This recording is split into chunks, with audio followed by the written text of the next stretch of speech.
আসসালামু আলাইকুম। হামিদ জব প্রিপারেশনে আপনাদের সবাইকে স্বাগতম জানাচ্ছি। আশা করি আপনারা সবাই ভালো আছেন। সো শুরুতেই সবাইকে পবিত্র ঈদ উল ফিতরের শুভেচ্ছা জানাচ্ছি। ঈদ মোবারক।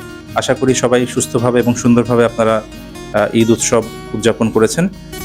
সো এখন আসি মূল বিষয়বস্তুতে, সেটা হচ্ছে নতুনদের জন্য এখন সুবর্ণ সুযোগ। অর্থাৎ বিশেষ করে যারা নতুন প্রস্তুতি নিতে যাচ্ছেন অথবা নিতে চাচ্ছেন, তো আপনারা নিশ্চয়ই খেয়াল করবেন যে বেশ কিছু সার্কুলার এসেছে এবং সেই সার্কুলারগুলোতে যে পদসংখ্যাগুলো আছে বিভিন্ন পোস্টের, তো অনেক বেশি করে দেয়া হয়েছে। তো এই সুবর্ণ সুযোগ আপনারা অবশ্যই কাজে লাগাতে হবে। যারা নতুন আছেন, যারা চিন্তা করছেন যে আজকে প্রস্তুতি শুরু করব, আগামীকাল থেকে প্রস্তুতি শুরু করব, এভাবে করে যারা ডিলে করছেন তাদেরকে অবশ্যই এখন একটা সুবর্ণ সুযোগ, আপনারা এখন থেকে প্রস্তুতি শুরু করে দেন।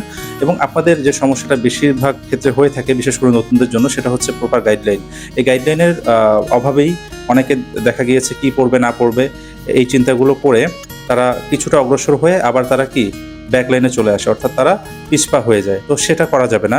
অর্থাৎ আপনি যদি প্রপার গাইডলাইনের আপনার অভাববোধ মনে করেন, তাহলে ইউটিউবে আপনি বিভিন্ন সাজেস্টেড ভিডিও পাবেন, যেখান থেকে আপনি প্রপার গাইডলাইনগুলো পাবেন।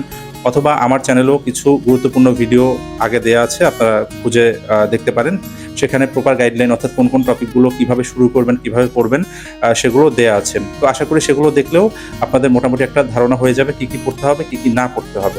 তো সেক্ষেত্রে একটা স্মার্ট প্রিপারেশন যদি আপনি এই মুহূর্ত থেকে নেন, এখনও অনেক সময় আছে, এই মুহূর্ত থেকে যদি নেন তাহলে আশা করা যায় খুব ভালো একটা প্রিপারেশন আপনি খুব স্বল্প সময়ের মধ্যে আপনি নিয়ে ফেলতে পারবেন এবং ভালো একটা ফলাফল ইনশাল্লাহ আপনি করে ফেলবেন।